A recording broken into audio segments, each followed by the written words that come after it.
So Cygnia Healthcare is very extremely happy and grateful to welcome Ms. Rita Gangwani. Uh, the topic for today is beauty and nursing being resilient.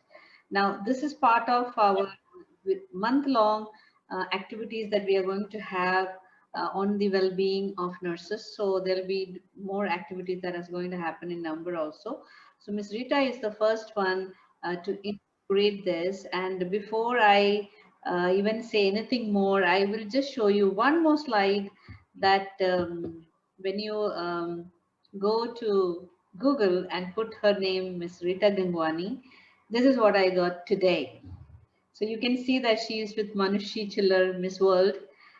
She's a pageant coach, beauty pageant. So I'm not going to divulge more about her. So I'm going to stop sharing here and I'm going to request Miss Rita to come on the video and then let me give her a formal welcome.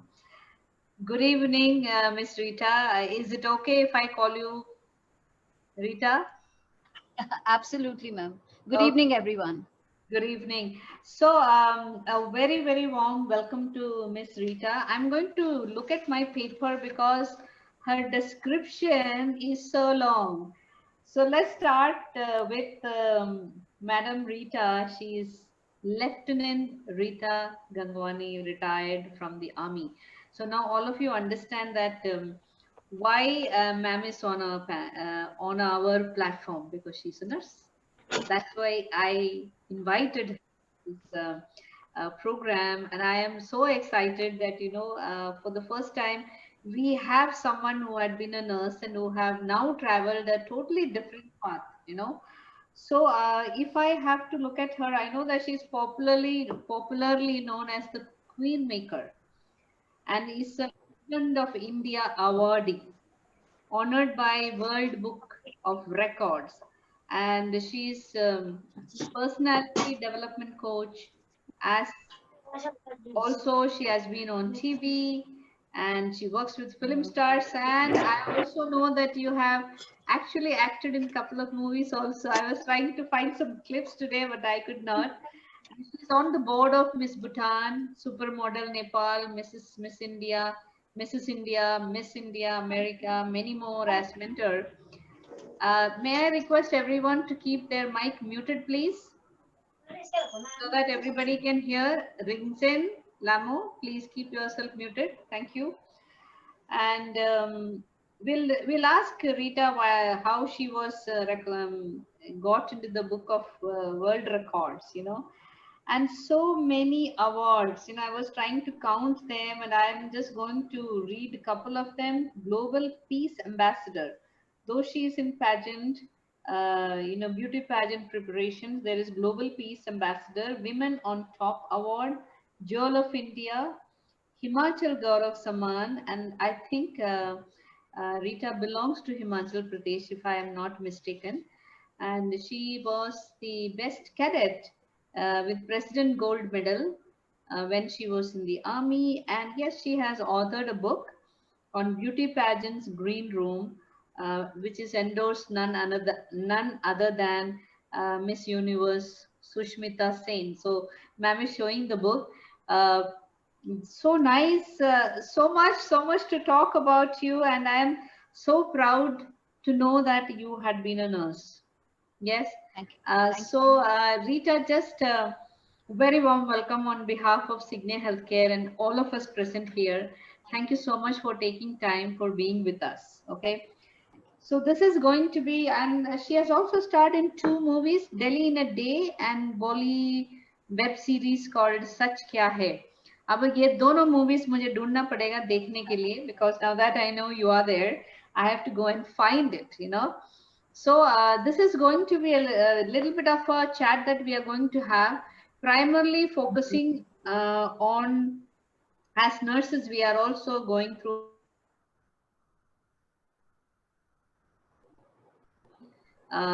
through many different roles in her life, and right now she's not stopping. She has become unstoppable. So she's continuing to do various different things, and she has got a lot of philanthropic activities that she undertakes. So we are going to understand from a person who has done so much to see that what can we learn from her. Thank you so much, Rita. Once again, a very warm welcome. And today I was watching your TEDx show, and there you started by saying that you have been a prisoner. So that's a very interesting thing, that you have been a prisoner and then you went to army, then you came out, then now you are preparing beauty pageant ladies, and you have so many other things that you are doing. So let me stop talking and I'm going to invite you to share with us that what is this journey all about? And from that journey, what is it that you would like to share with the nurses? Because all the audience who are here, they are all nurses. So they are here to learn from you. And we have also young nursing students who are here. So that's your audience. And please, we are all ears. We want to hear from you. What is it that we can take from you? And thank you so much. And one thing that I've noticed about Rita is that she's so humble. She has achieved so much. She did not take, I think she did not take a more than my message for her to say that date and time, and then she said yes. And for that, thank you so much, Rita. Now, floor is all yours. Please go ahead and think that this is a Cygnia X talk. Thank you. Thank you, ma'am. First of all, thank you very much for inviting me, ma'am. And it's a great honor to be speaking to my fellow sisters. Though it's been a long time, but they say you can take a person out of nursing, but you cannot take nursing out of a person. So even though I'm not an active nurse anymore, but the nursing stays with me, and I think I have earned that reputation in the family that anybody is sick, they call for me to take their BP or to take their, thermometer, this temperature and stuff like that. So I'm still as good a nurse, yes, but I'm a little obsolete kind of a nurse because I have not upgraded myself to the present things. Because when I go to hospitals, I see a lot of new things have come up, and sometimes I wish I knew all those little things, because I still remember using those syringes where we had to boil them, and those needles we had to boil them and make gauges with hand and all that obsolete stuff. But now when I see the change, I really feel that we have come a long way. So once again, ma'am, thank you very much for having me on this platform. You said that I was a prisoner. Yes, I was a prisoner. And a lot of people wonder what kind of a prison. I will tell you, most of us are prisoners. Most of us are prisoners. We don't even realize it, but individually, somewhere or the other, we are the prisoners. And I was a prisoner of my own thoughts. A prisoner of my own thoughts. I'm not very tall. I'm just 4 feet, say about 8.5 to 9 inches. And because I was short, everybody used to look down upon me. I used to get bullied from everywhere. People used to call me Tengu. They used to call me Bonnie, all those names you call. And all my friends were tall. Being from Himachal, everybody was tall and I was very short. And I used to stand first in the line. And when I was first in the line at that age, I always thought that because I'm cute, that's why I was made to stand first in the line, because I didn't understand there's something called height, and heredity plays an important role on that. But as I started growing, in my studies in seventh or eighth, it actually became very apparent because everybody became taller than me, and I remained as short as I was. And I had big dreams right from my childhood. I wanted to get into the glamour world. So I wanted to be a Miss India. I wanted to be a model. I wanted to be an actress. But whenever I used to talk about these things, people used to laugh at me. And I still remember when I was in school, one of my teachers, when I went for an audition for my final school play, and she said, "What are you doing here?" I said, "Ma'am, I have come here to give the audition for the leading lady." She laughed at me in front of everyone and said, "Just look at her, these 2 foot girl. She wants to become a leading lady." And when I argued, she slapped me. I will never ever forget that slap, because that slap was the prison door which opened that door for me, and I just got locked inside. And I realized that I'm not worth it. I'm unwanted, unloved. I'll never be able to achieve anything in my life, and I'm like a black dot on my parents' head. All these negative thoughts, they made me become so depressed that I actually stopped going to college after I finished my school. I stopped going to college. I used to sit in my house in one dark corner just thinking of giving up. I just wanted to end my life, and I did try. I did try.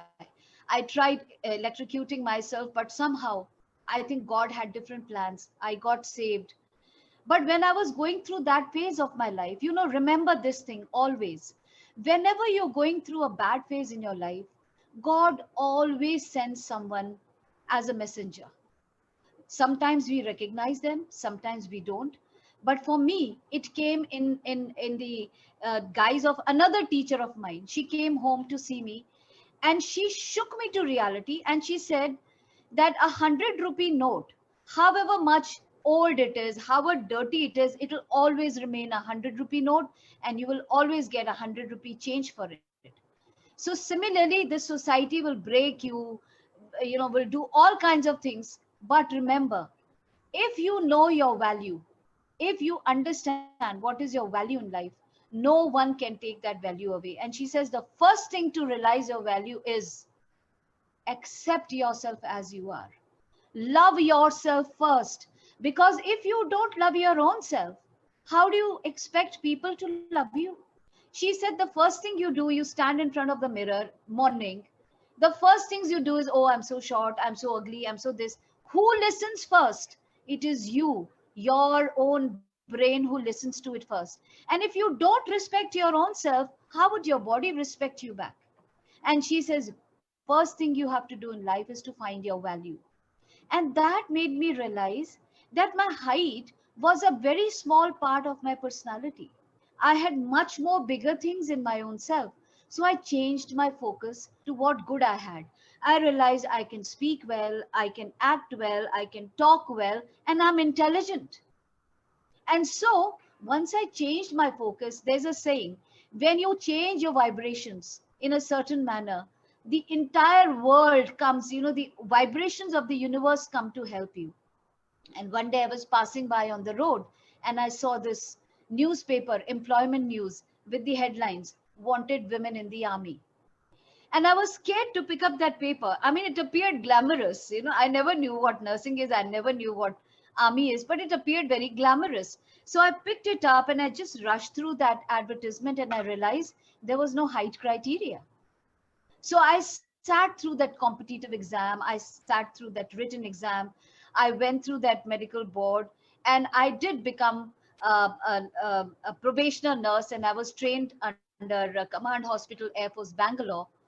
And when I got commissioned, I realized I was the first MNS officer from Himachal Pradesh to be commissioned. Wow. And when I wore my uniform, and when I went back to my city and I wore my uniform, everybody who used to look down upon me actually saluted me. And I realized that day. And that teacher released me from that mental prison. And I'm sure all of us, somewhere or the other, are caught in that prison of ours, because society has made a box. If you fit in, you are perfect. And if you don't fit in, you are a misfit. Tell me, who has made this rule that a boy should wear blue, and a girl should wear pink, and a boy should play with a ball, and a girl should play with a doll? It's the society. But if you break that mold for the society, they have to accept you. And when I proved it to them, it does not matter what's between your head and your feet. What matters is what's between your head and your chin, and how you use it. So once I set that example, I never looked back in my life. But then once I got into nursing, I actually realized what a different profession it was. What I thought nursing was entirely different to what I witnessed.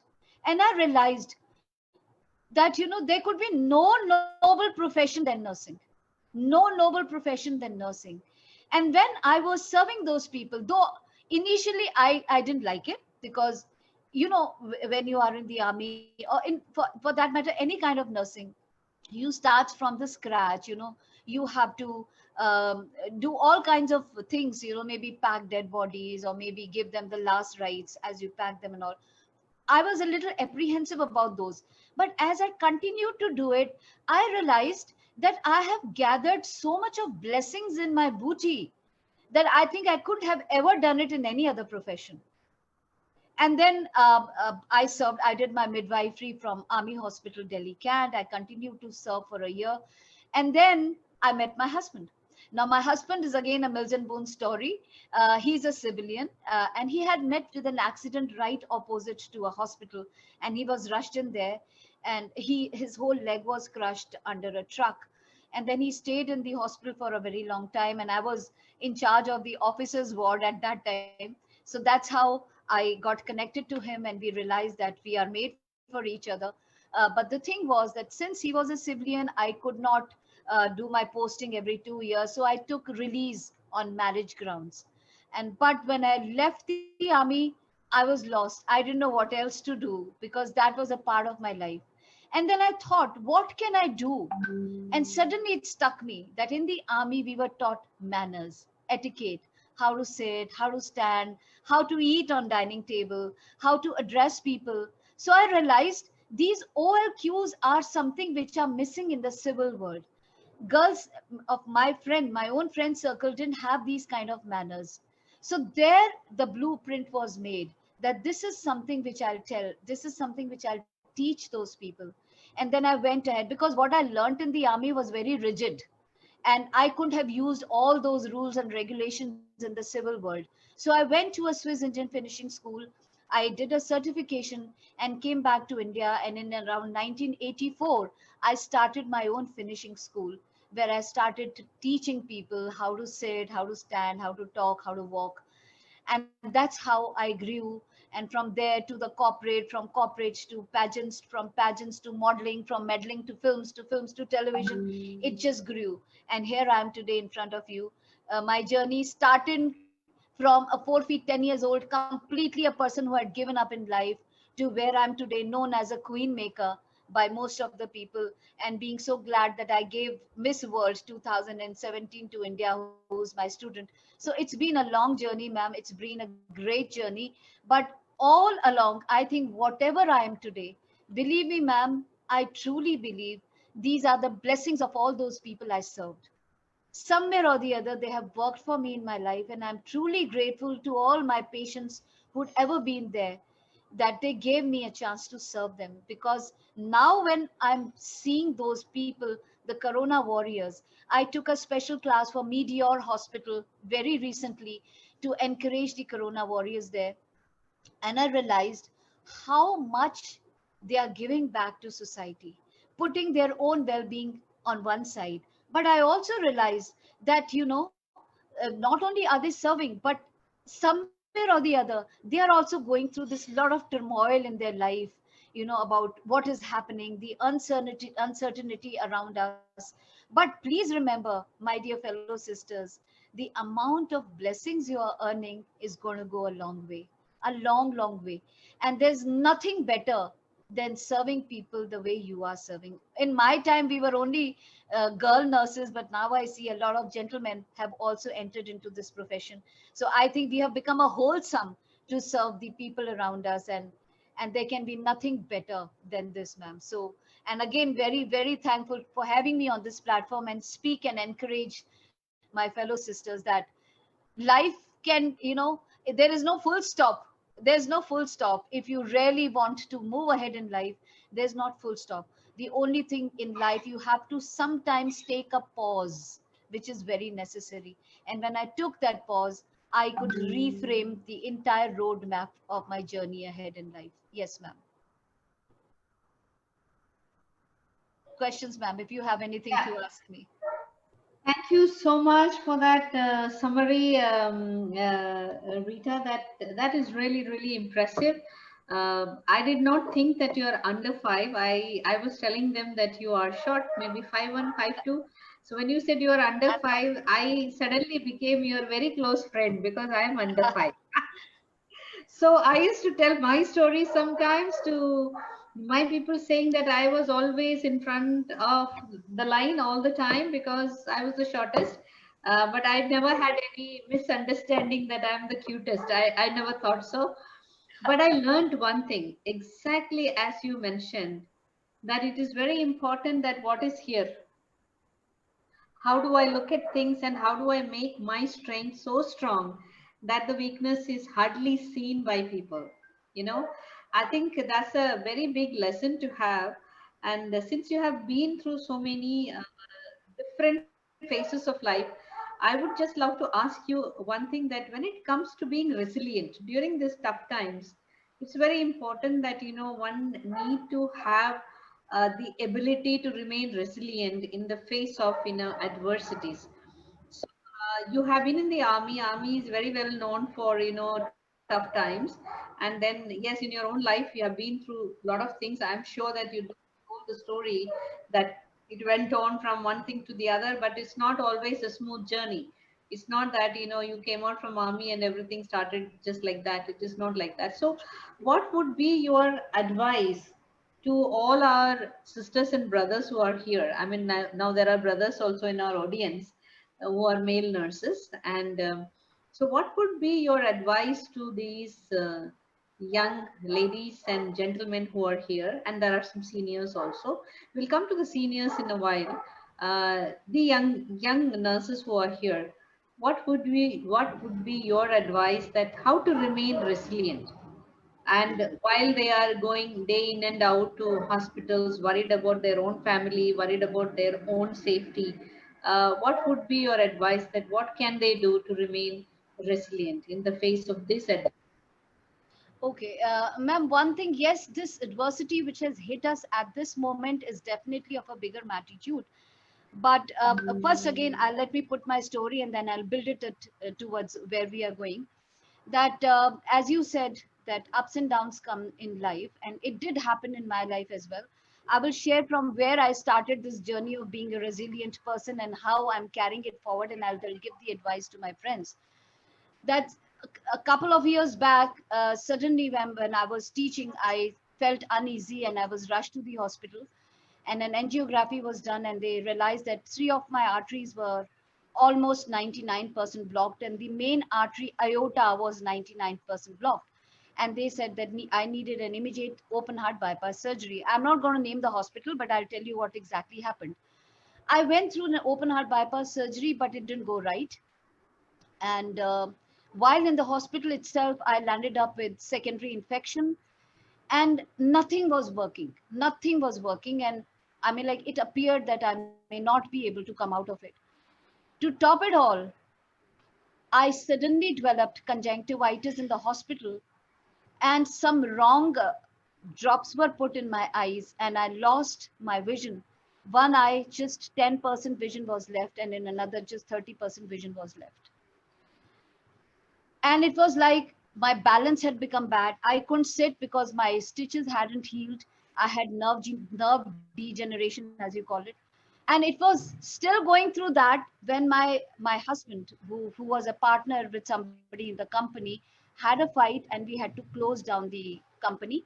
And since I was not even insured, all the money was going down the drain in the hospital, and it was hand to mouth situation. Here I was fighting my life. I didn't know how to come out, and there was no way the money was coming in, and we were in a total bad shape. Just didn't know what to do, didn't know what to how to survive. And that was the time I realized, when adversity hits you, I think it is there to teach you a lesson. And if we actually learn that lesson, nothing in the life can actually stop us from moving ahead and face the more difficult and more difficult and more difficult situations. So I will tell all my fellow sisters this. I think the 8 P's I followed, and those are the 8 P's you have to follow in your life. If you follow those 8 P's, nothing will stop you. And right now, this bigger adversity we are facing, it appears we still don't know where is the end. Till the vaccine comes and that's all becomes successful, we don't know where is the end. Until then, as nursing warriors, as corona warriors, you are there, out there. And the worst is, it's an invisible warrior, an invisible war. You don't even can't even see that enemy from where it's going to come and hit you. We have absolutely no idea. And you need these resilient tips all the more, which I actually learned in those times and which I'm applying now as well. So first and foremost, I will tell you, the first thing you have to do to be really resilient is to accept the situation. Very important it is to accept, because we cannot fight it. It is there. First thing is to accept it, that yes, this is going to be there for some time. You know, so many people are still in denial. They think, oh, ye to flu hai, it will just pass. No, but we have to accept. And we also have to remember that there is uncertainty. We have no idea what is going to happen tomorrow. Now, I will like to tell you that uncertainty is very good. You will ask me why uncertainty is good. It's because, you know, if you go to an astrologer and he will look at your papers and he'll say, oh, you might have a accident in near future. All the time you're thinking about that accident. I hope it's not happening today. I hope it's not happening tomorrow. I hope it's not happening day after. You are so involved and focused on that accident, whether you like it or not, it happens. So if you don't know what is happening in future, very good. Whatever happened in the past, we cannot change, we cannot go back. So what do you have at the moment? You have only the present moment. So this is the moment. We don't know which way it is going. So best is to accept this moment and move on with it in the best way you can. Do whatever best you can in the situation. Don't avoid that responsibility or what has been told to you to do to combat the situation. Do whatever best you can in this situation, and whatever is not in your hand, surrender. Surrender. There is some power. There is some power which gets into the mother's womb and the child starts moving. There is some power which is in a person, suddenly it disappears and we say it's a dead body. Some energy, some power. Surrender. Whatever power is moving the earth will definitely move it. So first thing you have to accept is that uncertainty is good. I live in the present moment. I accept it. Second, a lot of Corona warriors have to stay back from the family. They have to stay away from the family, which is tough. Of course, it is very tough. You want to protect them. You don't want to be near them. And some of you are even quarantined in the hospital for a long time till you meet your family back again. So when you miss your family, my second thing is that the whole world is your family. Why don't you give that love to your patients? To that gentleman who's there like your father, to that lady who's like your mother. Put all that love into them and see it will reflect back into your own family. As I said, blessings mean a lot. Do it once and see what a beautiful feeling you will get. Even those patients who are in the hospital can't meet their family. For them, you are the family. So why don't we make this reunion of a complete family and give all the love you are missing to give to your family and these people who are missing from their own family, and get it out there. And then see, this reunion between both of you is going to work wonders for your own positivity, for your own happiness, that you are giving something to someone. And there is something called karma. I will tell you a beautiful story to explain this. There was a man who stole a horse. Now, this horse was a derby horse. Now, derby is a game where a horse runs full throttle, and the horse who comes first has a prize of God knows how many lakhs. So, this thief, he stole a derby horse and he took him to that village, to his village, wherever he was, to sell it. Now, when he was standing to sell this horse, a lot of people came and asked him, how much is it? How much is it? So he was saying 20 lakhs, 20 lakhs. Because it was expensive, no one was buying. Eventually, somebody came in the evening and asked him, how much is this horse for? He said 20 lakhs. He said, what is there in this horse? 20 lakhs you are asking. What's so great in this horse? He said, it's a derby horse. He runs very fast. He said, how do I believe he runs fast? He said, sit on it and try. He runs very fast. So this guy who was the buyer sat on the horse and he wanted to try how fast this horse runs. So he did this and the horse ran. And he ran and ran and he disappeared from the eyes of this thief. And the thieves kept waiting, okay, now he's going to come back with the horse, come back with the horse. And the horse never came back because this guy stole the horse and took it away. So when he came back empty-handed to the villagers asked him, hey, have you sold your horse? Let's have a party, 20 lakhs. Did you sell your horse? He said, yes, I did. For how much? He says, for whatever I had purchased at the same cost I sold it. So it was he stole it and it got stolen. So there is something called a law of karma. Whether you believe it or not, the universe works with a law of karma. So if you do good selflessly, it comes back to you. Maybe not today, maybe tomorrow, but it does come back to you. So always remember, whatever you sow, so shall you reap. And if you sow that happiness, that compassion, that empathy, that love, that service, it is going to come back to you when you actually need it. I was telling you about those P's. So the first P, which I am going to suggest to you, is patience. Life is like a wheel, it goes up and down, ups and down. So when they say the night is darkest, the day is about to dawn. So life is like a wheel, it turns, night turns to day, day turns to night. The biggest I would say the biggest truth of life is it always changes. So this situation is not going to last forever. This will change. The only thing, we have to hold on to that rope. Have patience. Have patience. It's very important, because when you work with that patience and that hope, it will change, which will change. That's the truth. It will change. It will change. Maybe this time it's taking longer. And you know why this is taking longer? It's because we asked for it. Think, how many of you used to ask your own self, I wish I could work from home. I wish my husband was home all the time. I wish my children were home all the time. You know, we were wishing for it, and now that we have it, we are cribbing and crying about it. But remember, this too shall pass. So things don't happen to us, things happen for us. They are happening for us to build that resilience. And the first lesson is to accept it. Second is P for patience. The third thing which you need to accept and you need to move ahead is the pause. Take a pause. We need, if you feel burnt out, if you feel stressed out, if you feel completely lost in the situation, you need to take a pause. And how do you take a pause? Is to just move away from all this commotion, find a corner somewhere, just close your eyes, take a deep breath and go within. Just go within, take a deep breath. As we call it in a scientific language, just meditate, even if it's for 10 minutes. Just go within, be completely free of any thoughts, and then restart your thoughts later. Take that pause. That pause is going to give you clarity. What is to be done next? Because there is so much, the mind is never at rest. So much is going on, so much is going on, that you need clarity. You're completely lost. So if you can find time, either start your day with that 10 minutes of pause, or end your day with that 10 minutes of pause. So when you sleep, just take that little pause so that your mind becomes empty and you get up in the morning with an empty thought.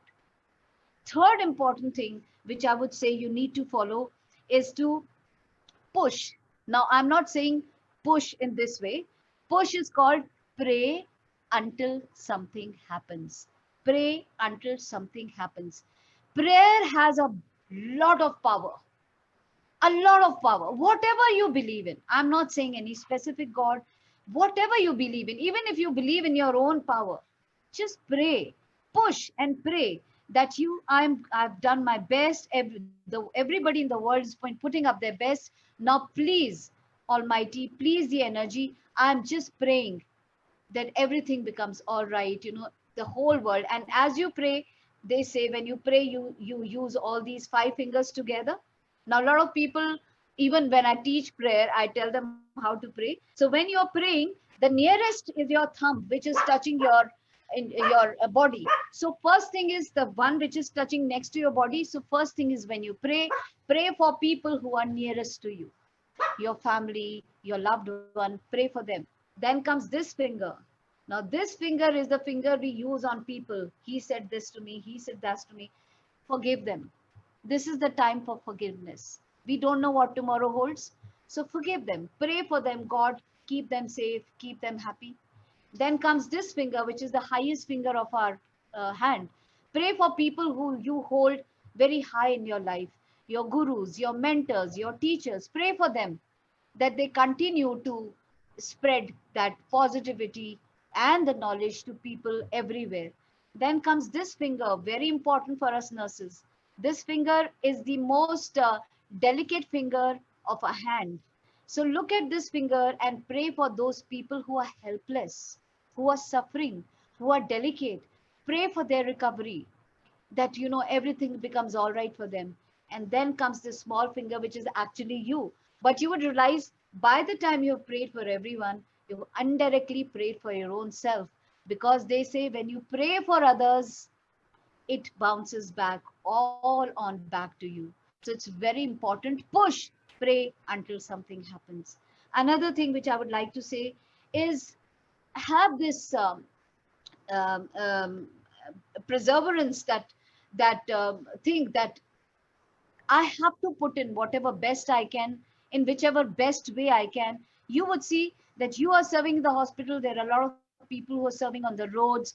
Whichever way, selflessly, just put in your 100% and see that things will definitely make you happy. Because when you give, indirectly it comes back to you. And there's nothing better than a Corona warrior, especially for those people who may not even see their families again.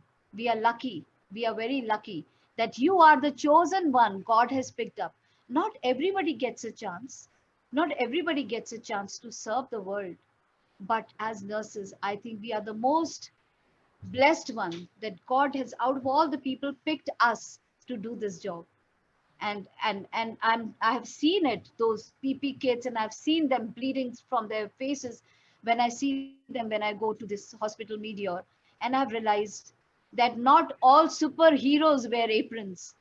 Some nurses wear it too. So hats off to all of you for being there.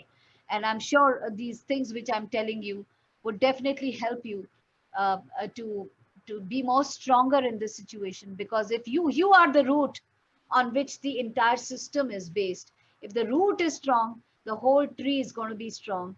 And just don't feel burnt out. Don't feel give up. Don't even give up. And if you do, I think the best thing we can do is to talk to each other, because we are lucky to have seniors with us who are trained people who can help us to understand us. So don't keep things in your heart. In case you feel anything is bothering you, this is the time to open up and talk to someone, because definitely, like that teacher helped me, somebody else will come as a messiah to bring you out of this bad situation which you may be feeling as a burnout. Yes, ma'am. Thank you so much. I had been listening to you so intensely, and I think this is the first time I heard this way of praying. And you know that I'm a Christian, and we do pray like this only, but I don't think anybody explained by finger. That's a beautiful way to push ourselves. And I will not forget this push from today. Pray until something happens. And I totally believe in that. And I totally agree with you that as nurses, the blessings that we get while you are a nurse, I'm also not an active nurse anymore. I'm doing different things, though I'm connected with nurses. I know that this is absolutely true that the more you are true to your profession, and I'm very sure that something is always blessing us and taking care of us. Even if I usually tell that if I see that 10 doors are closed against me, but I know for sure that there is a window that is open. I just have to keep my mind open, mind open to that particular window, believing that, God will open that window for me. And being in the present moment, I think absolutely right what you have told. So my next question, Rita, will be this, that, you have been training, young people, like 17, 18, 19, like that. You are training them to go for the beauty pageant. So now, as a senior, I would like to know that when we are working with the current generation, what will be your advice, that when you are working with them, when you are supporting them, grooming them as a role model, what is it that we can keep in mind so that we can understand the generation better? Because usually the generation will tell, my son is 22, so he also reminds that, we are from a different world, not in so much explicit words, but this is what they tend to, allude to when they're talking to you, that, you don't understand us, we are from a different world. So you have been training them, grooming them to stand on world platforms and, uh, talk confidently. So when you train them, can you tell us that what is it that we as seniors we should keep in mind when we are handling young people? Ma'am, unfortunately, today's generation, I call them the instant generation. Instant coffee, instant Maggie, Instagram. So this instant generation believes in instant success, unfortunately. They believe, they want to do things instantly. Everything should happen instantly. So younger generation nowadays doesn't realize the value of hard work. They don't realize that even if success comes to them in one go, they will not be able to retain it. It's easy to find success, but it's very difficult to maintain it. And the maintenance will only come with life's experiences. And what are life's experiences? Life's experiences are that you walk and you fall, you walk and you fall. So the failures in life, they teach us a lot. So most of the students who come to me, they are so scared of failures. And why they're scared of failures? Because, as I said, that today's generation is more about show off. What if I fail? What will people think? What if I do this? What will people think? Unfortunately, they don't realize that it is their own life they have to work upon. The people he or she is thinking about is not going to come and feed you. You have Exactly. to feed your own self. So why bother about what people are thinking? Bother about what is your own self. So very important for today's generation to understand there is something called a goal. They are so lost with the materialistic world, with the things around us. As your son says that we are from a different generation, because they are in the from the world of show. So everything what they are seeing is the glamour in front, but they are not seeing what makes you to become that. So the value of hard work, the value of goal setting, that you have to first understand your own passion. What is it that you want in life? Because it's a cut, copy, paste world. Unfortunately, even kids, when they do homework, they go on internet and they cut, copy, paste and submit their assignment. So where is the hard work? What they have to understand is that they cannot be a replica of someone else. We are all unique. We have our own pluses and minuses. So sit down, do a SWOT analysis, see what are my strengths, what am I good at, what should I do in life, and then set a goal in which direction I have to go. The first thing is that, I call it the steps of D. The first D is that you have to have that desire within you, that this is what I want, this is my passion, this is what I want to do. So stop looking around what others are doing, find your strength. So that is what I want to do in life. And now when you have decided this is what I want to do in life, comes another D. The first D was desire, comes another D, that is the door. You have to step out of your comfort zone. You cannot sit at home and expect everything to come spoon feed with you. You have to come out of your comfort zone. You have to take risk in life if you want to move ahead in life. You can't expect people to come and tell you or hold your hand. Maybe as parents, we can hold their hand and take them to the well, but they have to drink their own water. I remember one of the gyms where I go. There comes a boy, all maybe a VIP with four gunmen and two bouncers and somebody carrying his protein shake and somebody carrying his towel and all. But ultimately, he has to do his own push-ups. Those guys are not going to do his push-ups. So it Yeah. is our life. It's the journey of the child. He has to realize that he cannot cut, copy, paste. He will have to find his own way. So he has to take risk in life. He will fall. Doesn't matter. Just dust yourself and move. Be like a football. The harder you are thrown down, the faster you jump back. Don't be like a cricket ball that somebody throws you and then somebody has to come and pick you up. It's good to fall because that's the experience. So next time you'll be more careful. So the second thing is door. The third thing is the direction. It's very important to find in which direction I should go, because when you step out of your comfort zone, there'll be 10 different roads to achieve your goal. Shortcuts will be there, long cuts will be there. But always remember, if you take a shortcut, fine, as I said, you might reach your destination, but you might fall because you will not be able to be stable out there. So if you take a longer route, keep following, going there, you will be able to achieve everything with experience. So it's important. First thing is, now when you have to find a direction, kids today nowadays are so much under peer pressure that they may find a wrong route. So I always teach them, do a mama's test. Now, what is a mama's test? That if you are lost in between two crossroads, should I go this way? Should I go that way? Do a mama test and think, if I walk this road, will my mom look up with pride or will she look down in shame? The answer will come straight to you. The moment you will see that picture of your mom looking down in shame, you know that's not the road I have to take. Your mind already knows which way to go, but we are lost. So this is the way to find that. So when you move in that direction comes the next D, that is discipline. If you don't have discipline in life, if you do not divide your day properly, this is my study time, this is my play time, this is my friend time, you will never be able to find the right thing. So discipline is very important. Value of time is very important. Every second matters. Every second matters. A lot of students come to me today and they say, ma'am, I have no time. So I say, who says you don't have time? Get up half an hour early, sleep half an hour late, you have one hour extra. Find your time. You can find your time if you have the desire to. So discipline is the next step. Now with discipline is boring. I know it is very boring because it is a routine. So when you follow that routine, then a time will come when you'll want to give up.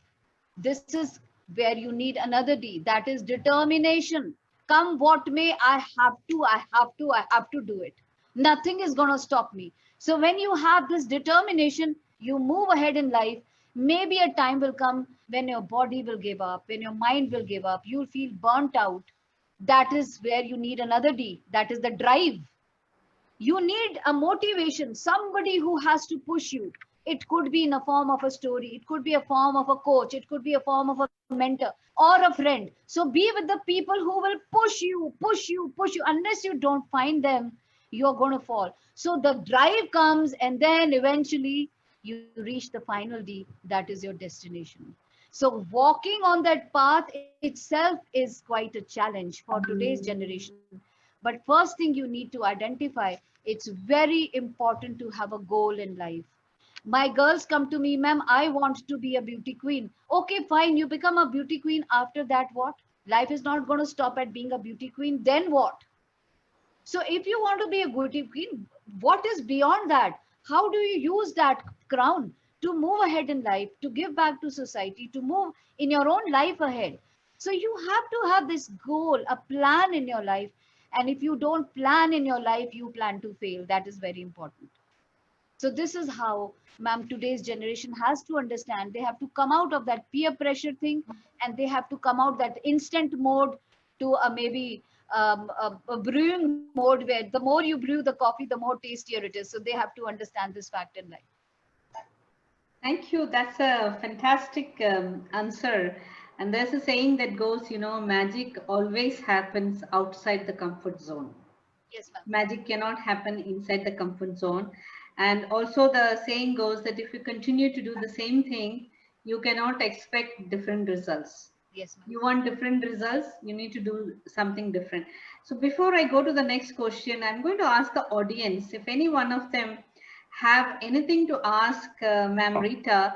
You can unmute, come on the video and ask the question. If anyone wants to have the question, we have in the chat box a lot of people appreciating and saying that nobody has explained something like this, and I wish all the nurses and others need to listen to this. I really hope, because the video will be available on YouTube as well as on the Facebook. It is streamed live. Yes, I have seen, because I have been with nurses now for over 38 years. So I think the nursing overall, we need more nurses who look at life a little bit more in depth. I have a feeling that, many of us live life in a very superficial manner. It's like, okay, I have a job, let me go for a job, I'll earn money, and, I do that. So I can see that kind of a attitude in our young nurses. And so I think there is somewhere that, that all the D that you told about, the desire, how much desire you have in you to give you that drive, that you still want to do things. Because I know that you have gone beyond, and you, with all this, I did not know about your CABG and your complications. I was not aware, when I'm hearing that story, then I'm telling myself, oh, my little problems here and there is nothing when it compared to your setback that you have had and your eye problem. Hats off to you. I mean, you really have bounced back like, rising from the ashes, they call it, So it takes a lot of, grit, lot of courage to come out of that and still, fight and make things happen the way that you are determined to do. Nobody can be a copy paste of somebody else. I know that for sure. So before I and move and, to and the next, sorry, and I just wanted to add, ma'am, and things which you can't change, accept them. Some exactly. things which you can't change, accept them. Like I said, my 10% vision here, 30% vision here.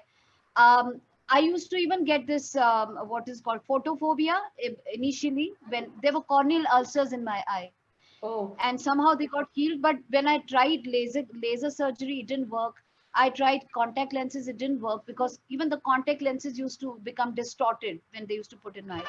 So I've learned to live with it. None of my students actually know. I'm just sharing it on this platform, ma'am. I've never shared it to anyone. No one knows that it's only 10% here and 30% here. But I have learned to live with it. I've learned to live with it. This pain has not healed till today.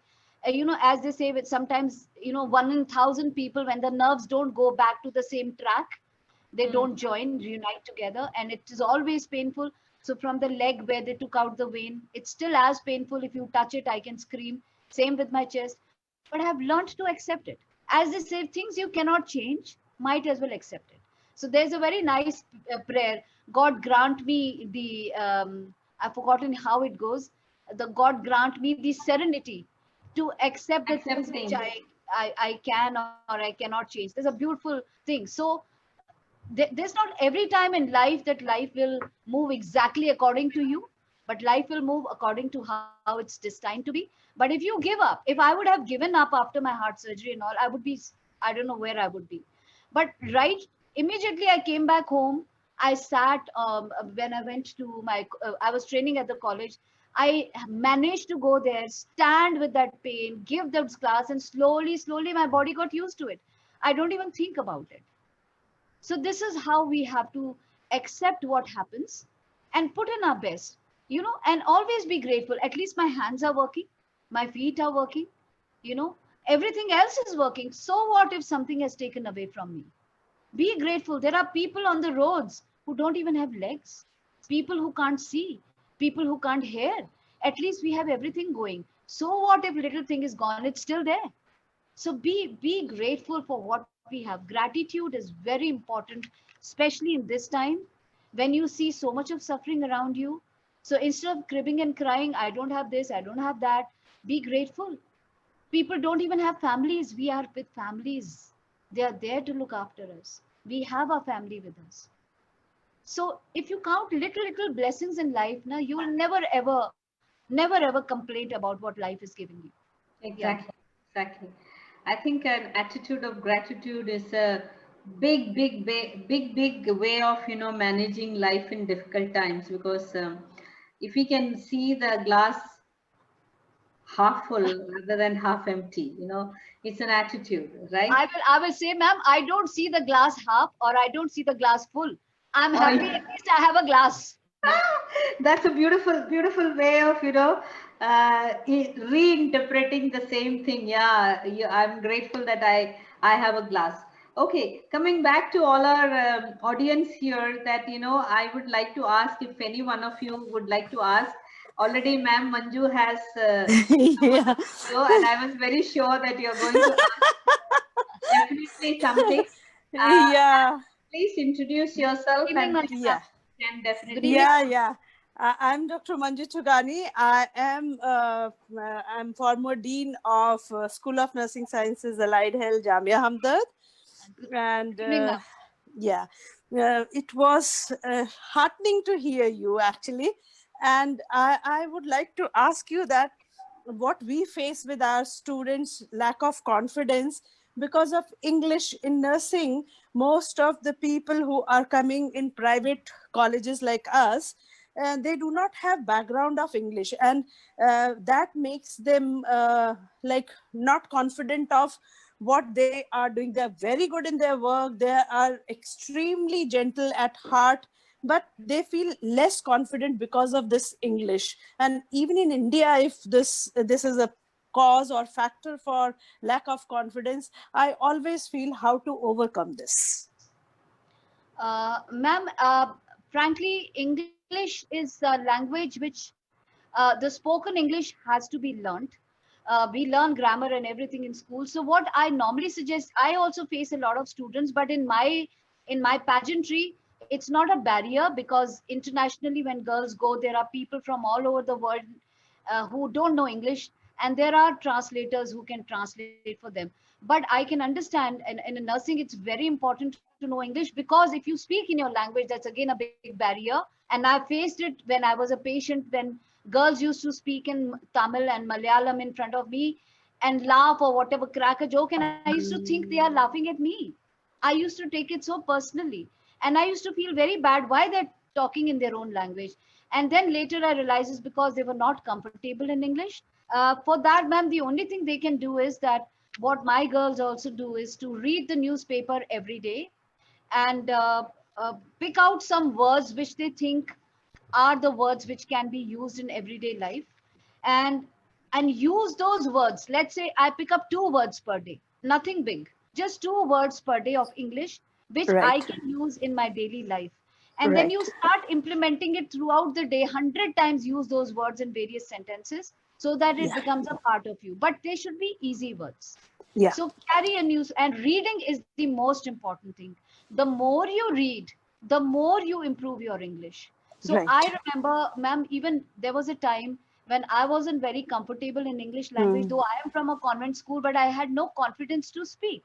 So there was this little novel which was written by Enid Blyton, which little kids read. Enid Blyton. Yeah, yeah, yeah, yeah. I had picked up a book. I still remember the name. It was called Naughty Amelia Jane. It was a Hmm. story of a doll, and I read Hmm. it. And when I finished that book, I felt great. And then Oh, I started, those little sentences I started using. Then from that complete Enid Blyton series, I finished. Then I went into higher and higher reading. Reading. yeah. If you just look behind me, ma'am, I have more than Hi. three, 4,000. More. Yeah. Reading is very important. Right. The more you read, the better you will feel. And then underline the words or the sentences which you think are important or inspiring you. Pick up one sentence, one word every day, use it. So if you use it every day, in a whole year, you have 365 new words in your vocabulary. And What when an you use them, interpretation. I must yes, admire. I must admire and, first. and Yeah. we have to do it, ma'am. And that's the only way, because Yeah. no one, this is a language which is self learned. And what Right. people will teach you is the grammar, but how Yeah. do Yeah. you talk is more important. Talking is more important. For a patient to understand you is more important. Right. So if Right. you pick up these little sentences every day, I'm sure by the end of the year you will have enough confidence to speak.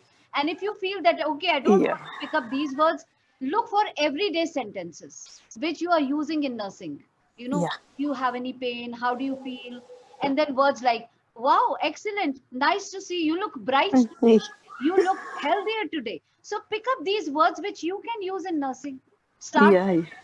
but use them, and also learn the right pronunciation, because sometimes if we don't pronounce the word well, Right. it might appear something else and can create a double True. meaning. So True. we have True. to be careful about that. And Yeah. also your expressions, voice modulation, because if you're Yeah. saying something happy, look happy. And Yeah. ma'am, That's right. I've trained a lot of hospitals. I'm the official grooming expert for Columbia Asia Pan India. I've trained Fortis Hospital Pan Delhi, Apollo Mm-hmm. Hospital, Rajiv Gandhi Cancer Oh, Hospital, Dharamshila, a whole lot of hospitals I train in grooming. So when I go and train these nurses, the most important thing are the everyday words like good morning, good afternoon, good evening, have a good day. Okay, how are yeah. you feeling today? Excellent to Yeah. see you. And they don't even say that. And I faced them when when I was a patient. And the Right. worst was, ma'am, the worst was, I didn't know at that time because I said I've forgotten half the nursing. Uh, Midnight, I was sound asleep. Midnight, somebody comes, puts on the light, pulls my arm like this, and shoves a needle, tush. perpendicular like this to take some blood. Ma'am, I can't tell you, I had no idea what I thought. In my times, I had never seen a syringe go Yeah. perpendicular like that. And it's Yeah. later I got to know it was the arterial blood they were taking out or whatever. Yeah. But, Yeah. It's deep. but Yeah. I needed explanation. Somebody Yeah. tell me what it is. Yeah. Because I will never forget that experience. True. And then But when they were taking those wires out of my rib cage, when they yeah. removed my stitches, nobody told me what they're going to do. I thought they're just going to do my bandage, ECG. ECG. When But suddenly they ripped out that wire and the kind of pain. I wish they had prepared me before that. true. So it's very important to understand this language, even if you can't explain it with the actions what you're doing. But please Right. don't speak to in front of patients in their own language, because I True. have faced it and I felt very bad, thinking they're Yeah. laughing at me, ma'am. And Oh, this is true. what I want to teach, that learning English is important, even if you learn everyday sentences. Please do it consciously. It will take you a long way. The feedback that patient will give for you will definitely take you ahead in life. Means a And lot. 365 words is a crux of your suggestion. Yes, ma'am. Yeah. Yeah. 65 words will make you a Yeah. expert in communication. Yes. Yes. So confident. Yeah. Thank you so much. Thank Thank Thank you. you. you. Thank Thank you. you, Manju ma'am, and thank you, Rita. I think apart from the vocabulary building, the one thing that came out very strong is something very close to my heart is speaking to patients, explaining what you are going to do. And communication is probably the fulcrum on which the entire healthcare is, rotating. Communication, it is very, very important.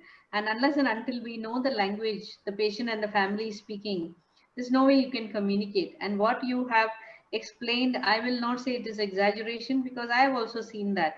I've seen nurses, and doctors, all healthcare workers, they think they do it every day. So they think that it is routine for a patient. It is not routine for a patient. So patient In needs to fact, take two things, it. ma'am. In fact, another thing which is very important for us nurses is to understand the culture of the patient, Yes. because sometimes we don't realize that what is the culture of the patient, and what are the things they would want us to do for them. Maybe if it's a Yeah. dead body and you're sending it to mortuary, they may want the hands to be placed in certain way. Maybe Yeah. they want to do a certain kind of a prayer in certain way. Maybe they are from a Islamic culture where they want to do namaz at certain times and they don't want any procedures at that certain time. So it's important to, it's a whole gamut of things which we have to be aware of. Empathy is extremely important with a patient. And as I told you, ma'am, I was in the hospital for more than a month, and I can actually tell you hundreds of things which I saw every day. And I always do to make note that when I train, I'm going to tell them this. So I had a whole list. And I tried my best when I came out to tell them that these are the things I've faced on the other side. So as a nurse, these are the things we have to implement. And ma'am, one of them, when you said, is even saying good morning or okay, I'm going off duty and so is going to look after you now. Yeah. Because I have seen this girl in the morning and now I ring the bell in the afternoon, somebody else comes. So I look at her total new face and I say, where is that girl who was there in the, oh, she's gone off duty. At least if she could have come and told me that, ma'am, you call this lady or she will come look after you, or she's the one who's going to look after you, I would have been more mentally prepared that somebody else is there. Yeah. So these are little things, I think they matter a lot, ma'am. They are little things, but they're very important from the patient's point of view. So we have somebody here. I don't know. It is coming as iPad. They asked me, "Hi, Tankam, want to comment?" Yes. Feel free to comment, please. I don't know who is that. There is no name. Who is that? Please, you can comment. Tangam, that's me, Usha Banerjee. Ah, your name was in there. I hope Rita Usha Banerjee is also ex-army. I heard that, ma'am, when I was backstage, but probably Ah, ma'am doesn't know me. Ma'am, I'm Heard. from Command Hospital Air Force 1977 batch. Oh, wow. Miss Ritz, I must compliment you for this mesmerizing 1+hour that you have spoken straight from your heart. I'm sorry I'm not Thank you, coming ma'am. on a video because I'm a little down and under right now, and I Ma'am, think you could hear that in my I nasal twang. can. Yes, ma'am. Uh, at the outset, I think I really congratulate Tangam for bringing everyone together and trying to do as much as she can as a social cause to the profession. And I think that's yet another amazing lady we have. And I think a couple of others who have hooked on today to this conference. So to begin, I think I really salute you for the purpose, the Thank you. grit, the courage, the passion, the positivity, and the celebration of life you bring in. Thank you. I think it's a complete resilience story, a lovely bounce back, someone who's a dreamer, a chaser, someone who can never be cowed down from what she is aspiring to do. And so much happening around you laterally. And that positivity is shown on your beautiful, lovely, graceful face. Thank you. And I know you're as beautiful as you are from the inside, and that radiates on the outside. So you've touched our hearts, and I'm telling you this, you've really touched our hearts. Thank you, ma'am. I'm also from the same alma mater, and I have a firm belief and conviction that the foundation and the architecture the army services has laid down will always keep the alma mater of the military nursing flying very high. And I see that lovely photograph behind you standing there on your shelf with great pride. Yes, ma'am. And that's something Ma'am, which will, sorry. sorry to have interrupted, ma'am. I'm extremely proud. The biggest, I think, proudest moment is that just last year, the MNS came up with the coffee table book of 100 years of MNS, and they have covered me as their civilian stafflet. So I think that is the most, the biggest prize I can ever find in my life. So Oh, as you said, ma'am, I think you deserve nothing much better more, than and thank you, congratulations. Well, thank you, I ma'am. think you beautifully brought out the prayer part of it, and I'd seen this long back when I was going through some videos of Mother Teresa, where she had spoken about the 5-finger prayer, where you use the thumb to pray for your family and friends. You use your uh, pointing finger because to your teachers because they point the way, and the tallest finger for the leaders who rule your country, and the weakest finger being the ring finger because it can't move without the support of the others, and the little finger which has to be you at the end. So I think I use that for my prayer, and I know it helps. And I'm sure today a lot of them are going to take that back home, and that's something which is going to be instilled into people's lives from you. uh, Thank you, ma'am. you wonderfully brought in the power of thought and words, and I've always said this: the power of your thoughts will become your words will become your habits will then become your character, and your character then will become your destiny. So, and that's so visible in the way you've journeyed through your life.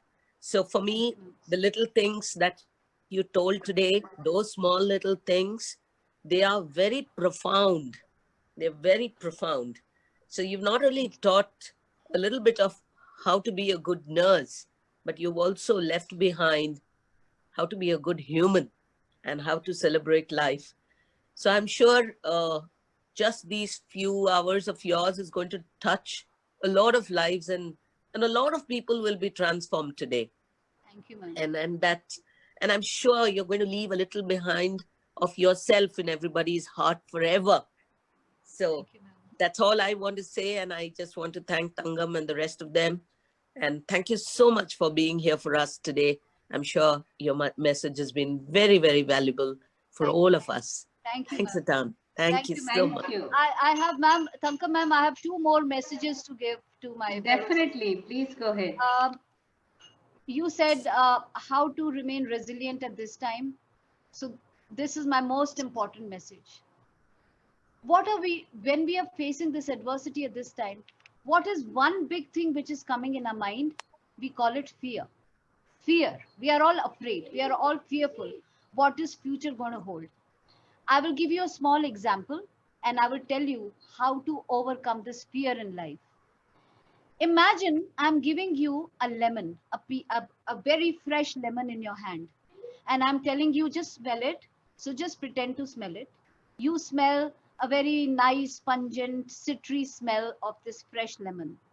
Now I'm asking you to cut that lemon. So you cut this lemon, and a few drops of that citrus juice come towards your, you just smell them. Just smell that. And now I'm asking you to take that half piece of lemon which you have in your hand, just squeeze that on your tongue. Just and feel that tangy citrus juice on your tongue. Now, as you're doing it, I can imagine all of you are salivating, right? You're all salivating with that. Now, what does this prove? This proves that human brain does not differentiate what is real and what is false. Whatever you tell your brain, it'll take it as reality. You just told your brain that, okay, you're squeezing. It was a false thing. You took it as reality. Whatever you tell your brain, it looks at it as reality because it does not differentiate between fake and between real. I remember when I was a little girl, I used to watch a lot of these James Bond movies, and at night I used to get up as in a nightmare as if there's a war happening, this happening, because my brain took it as reality. So brain cannot differentiate between fake and real. If you cut the word fear, what does it say? False evidence appears real. It's not That's the there. right It, one. you have created it in your brain. It is not there. So if I tell my brain, everything is fine, all is good, I'm going to make it, world's going to be a beautiful place again, blah, blah, blah, brain is going to take it as reality. But you keep saying, what will happen to my family, what if this happens? So you are creating that entire thing in your brain, and brain is taking it as reality. The actions from your body will come accordingly, actions around the universe will come accordingly, everything will go down the drain. But if you have those positive words coming your way, and how do you do it? Just put them everywhere. Put them on your mobile, put them on your car, put them on your wall, everywhere. All is well. Everything is going to be fine. This is past. This too shall pass. Blah, blah, blah. Put all these positive words around it and keep looking at them the whole day. The brain will take it as reality. When it comes at reality, your body will react accordingly and the whole environment will change, because then we call it mass karma. Everybody together thinks positively, everything becomes positive. So false evidence appears real. Always remember, the fear is a man-made world by all those people who don't want others to go ahead in life. So they put this word fear in your brain, and so you stay back. It's a man-made word. So Yeah. if you remove this word, there's it's a win-win situation all over. So Yeah. don't be afraid. Don't even think there is anything which will happen, because what you think eventually will happen. What they say, there's a saying in Hindi, man ke hare haar hai, man ke jeete jeet. Whatever you think, if you think you are a loser, you are a loser. If you think you are a winner, you will be a winner. So why Yeah. tell your brain something which is not even there? Don't Yes. create it. Thank that you. is that is very important to understand, because fear is just a false evidence. It is not there at all. I, and I the, totally and the agree with you. second message, ma'am, which I want to tell everyone in this room who's here, is that through a story, that there was a mother who was sitting on a chair, okay, and it was a high chair, and the mother was doing embroidery.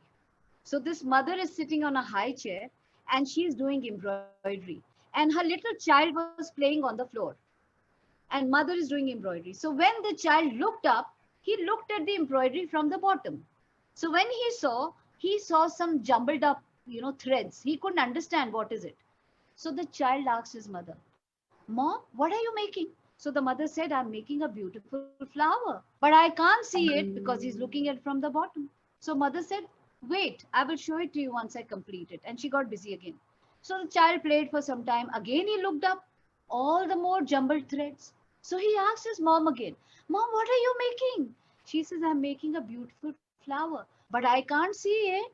She says, wait, have patience. Let me finish, then I'll show you. And then eventually she completed, turned around and showed the flower. It was a beautiful multicolored flower. Now, what is the moral of the story? The moral of the story is that God sitting up there is doing some embroidery. And we are all looking at the embroidery from the bottom. And every day we ask him, what are you making of our lives? What are you doing with my life? What does he say? I'm making a beautiful flower. Have patience. Let me finish. Then I'll show it to you. And one fine day, when he turns around and he shows it to you, you realize what a beautiful flower he was making. If this didn't happen, that won't happen. If that didn't happen, this won't happen.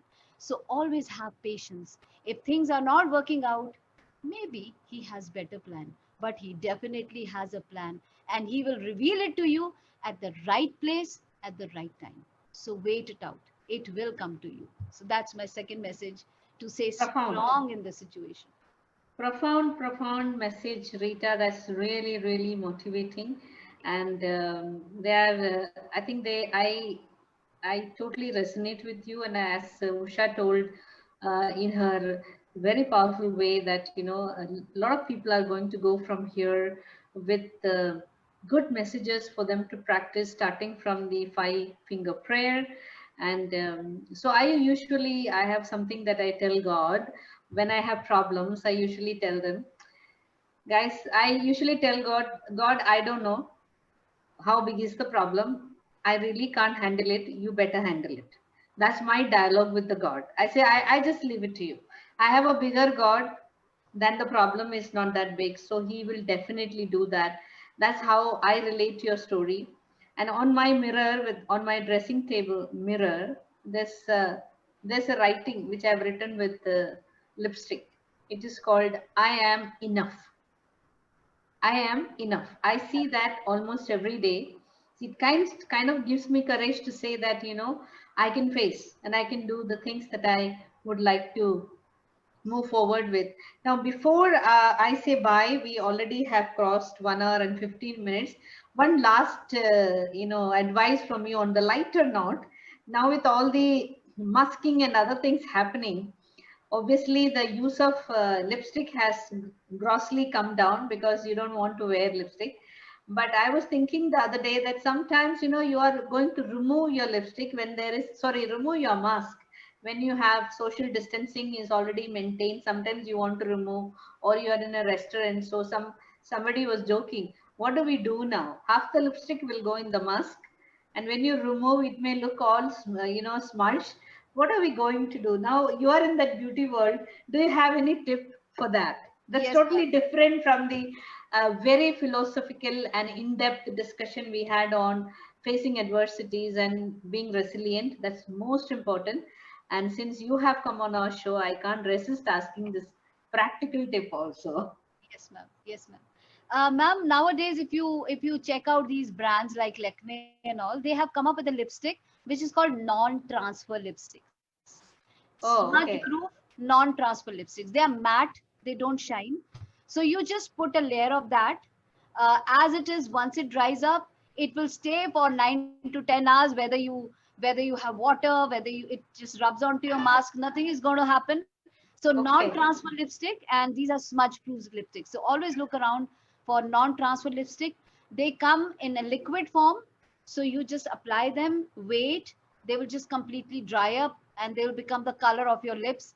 So anything you do, because to remove them is also a problem, you would need maybe some cream on cotton wool to just rub it and remove it, because it will not go out easily. So you are going to be groomed and with that lipstick throughout the day, whether you wear a mask or whether you don't wear a mask. So that is one tip I can leave with you. Go for a Okay. non-transfer lipstick, and you Okay. find them in Lakme. It's called 9 to 5, and most of Okay. the brands make it. So if you specifically ask for a non-transfer lipstick, you will find them in the market. And since you can't see this, the only thing people will see is your eyes. So learn little eye makeup, just do a little bit of kajal and look little more, more expressive, because since people can't see your lips, your eyes will talk. So of course, don't look like models with those glittery eyeshadows. That's what not I'm suggesting. But just put a little maybe kajal and let your eyes speak if you like it. It's not a necessity. But if you really want to make your eyes speak and you think that your lips are not talking, eyes will talk, maybe a little bit of kajal will do, or a little bit of mascara will do. A bit of a grooming is necessary for our nurses, because when a patient sees a bright face around them, it just makes them happy. But if they see a very dull face, a lost face, so somehow as it is they're dull. But if they see a bright face, hi, good morning, and with that smile and that bright face, it peps them up. So grooming is very important. And so if you can't do this, do that, but do something. But do something, just don't be there absolutely bare. I Yes. understand. I remember one patient telling me कि ma'am हम तो है दुखी लेकिन आपकी जो nurse आ रही है छोटी सी वो महादुखी है. There was a totally different story, but the way he expressed it, he was telling exactly what you are saying. They want to Yes, see ma'am. faces because I we are want to add. I want to add one more thing here, ma'am. A lot of nurses, this is again what something I teach the girls, the nurses who I deal with, is that do you know what is the real purpose of uniform? When I ask them, they'll come up with uniformity, this, that. But you know what? Your uniform is like a light switch. The moment you're in the uniform, you switch on your professional mode. Forget about your personal life. Whatever is happening is beyond this uniform. And the moment you are out of your uniform, you are in your personal life. So you think about whatever you want to think in your personal life. So take this uniform as a light switch, on off, between your profession and between your personal life. If you follow that formula, don't carry your personal life to your professional life and your professional life to your personal life. If you keep them separate, you'll always remain happy. So because we carry a lot of our personal stuff to the office, that's why हम इतने दुखी दिखते हैं. So we should not look दुखी, because if we are in that mode, we are in that mode. Yes, ma'am. Okay, so finally, a word to our brothers who are here, because they also wear masks. So when they have to remove, I think they also should pay attention to their grooming, right? Because a lot of Yes, ma'am. men I have seen that, because they are not able to go to the, barber shop or get a person to groom their hair or whatever. So they are kind of looking little, unkept sometimes. Yes. So I am not in hospital, so I'm not able to comment on that much, but I have seen people outside when I meet them. And what would you advise them from a grooming point of view? Yes, ma'am. The only thing is, of course, parlors are closed and they are unable to groom themselves. If they're growing their hair, best is to tie up your hair. Please don't let it fall on your face. So if you tie it up as it is, it looks little groomed. And as far as your beard and all is concerned, if you can't cut it, at least you can groom it. So just put it in place and soften your this thing so that it looks little more neater.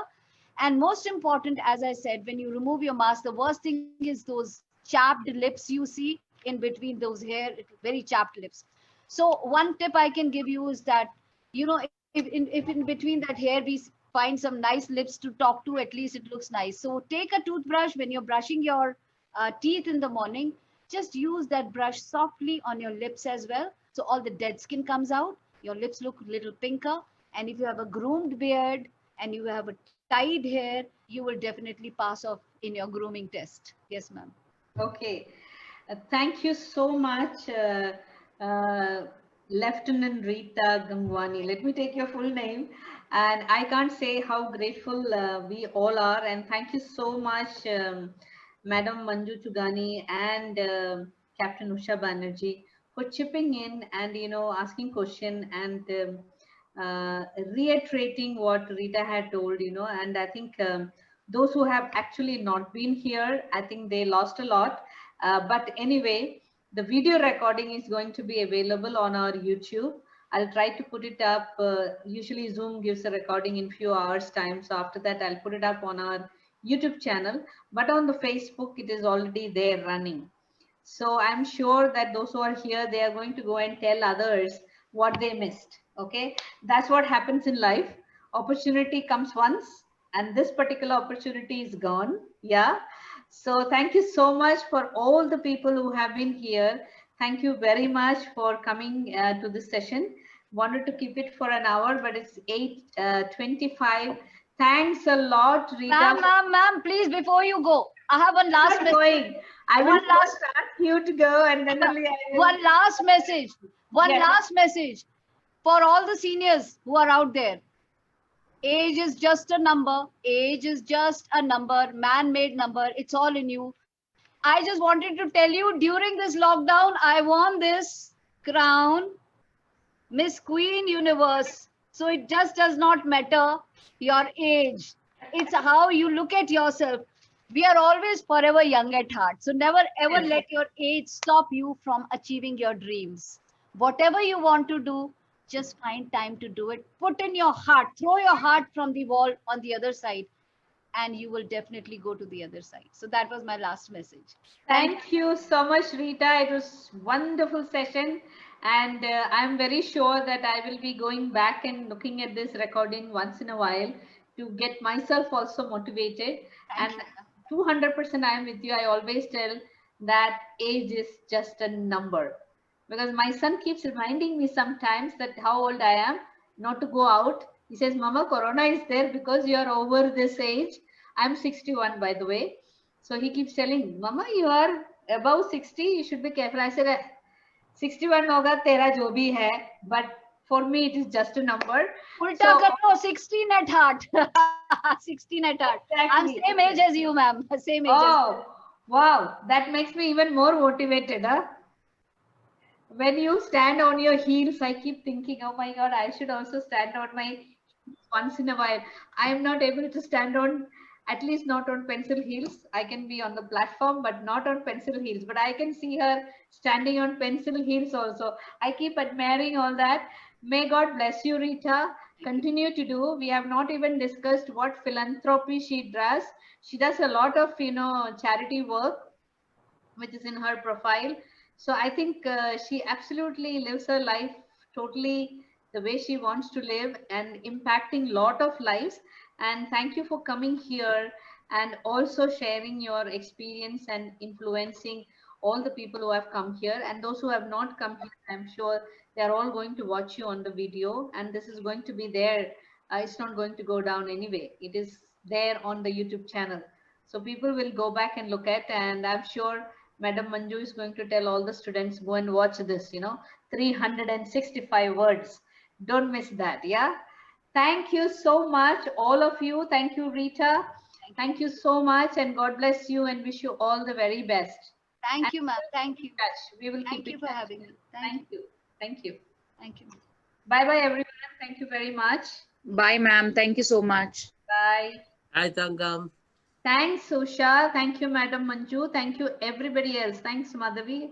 You're also there. Thank you. Thank you very much, and take care. Thank you, Tanga. It was Bye. lovely. Bye. Bye. Bye-bye. Bye. Bye.